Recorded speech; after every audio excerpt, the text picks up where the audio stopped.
आपने भी भगवान को प्रसाद जरूर चढ़ाया होगा। मावे की मिठाई, फल, 56 भोग और तरह तरह के व्यंजन और बहुत कुछ प्रसाद के रूप में चढ़ाया जा सकता है। लेकिन क्या कभी सुना है कि किन्हीं देवताओं को अफीम चढ़ता हो? इसी तरह की अनसुनी कहानियों के लिए अभी सब्सक्राइब कर लीजिए। राजस्थान के चित्तौड़गढ़ के पास मंडप है श्री सांवरिया सेठ का मंदिर। सांवरिया सेठ का मंदिर देश में ही नहीं विदेशों में भी प्रसिद्ध है। और सांवरिया सेठ यहाँ पर एक मान्यता है कि जो भी सांवरिया सेठ को अपना पार्टनर बना लेते हैं, भगवान उनको दिन दूनी रात चौगुनी तरक्की देते हैं।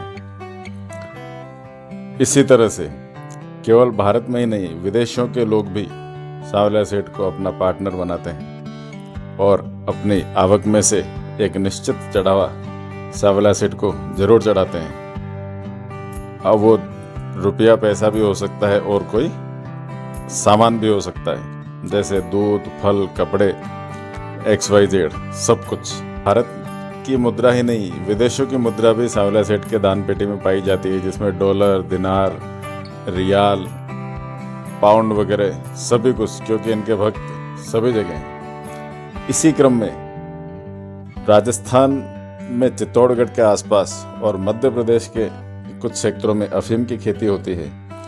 वहाँ के किसान और अफीम के तस्कर भी सांवरिया सेठ को अपनी भागीदारी के रूप में अफीम चढ़ाते हैं। अफीम को काला सोना भी कहा जाता है, इसीलिए सांवरिया सेठ का एक नाम काले सोने का देवता भी कहा गया है। एक किसान ने तो सांवरिया सेठ को 100 ग्राम चांदी का अफीम का पौधा ही चढ़ा दिया।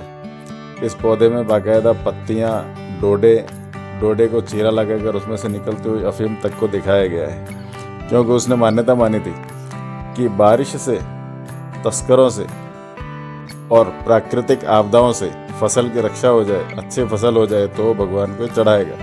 यह बोलकर उसने अपनी मान्यता पूरी की और उसने चांदी का पौधा चढ़ाया, जिसकी न्यूज़ में काफ़ी चर्चा हुई थी। क्योंकि अफीम की खेती के लिए लाइसेंस लेना भी इतना आसान काम नहीं है। सांवरिया सेठ मंदिर में जितना भी चढ़ावा आता है वो सभी राजस्थान सरकार के अफसर उसका हिसाब रखते हैं, क्योंकि भारत के अन्य अधिकतर मंदिरों की तरह इस मंदिर का जिम्मा भी राजस्थान सरकार देवस्थान विभाग के पास ही है। इसी तरह की अनोखी और अनसुनी कहानियों के लिए चैनल को सब्सक्राइब कर लीजिए। राम राम।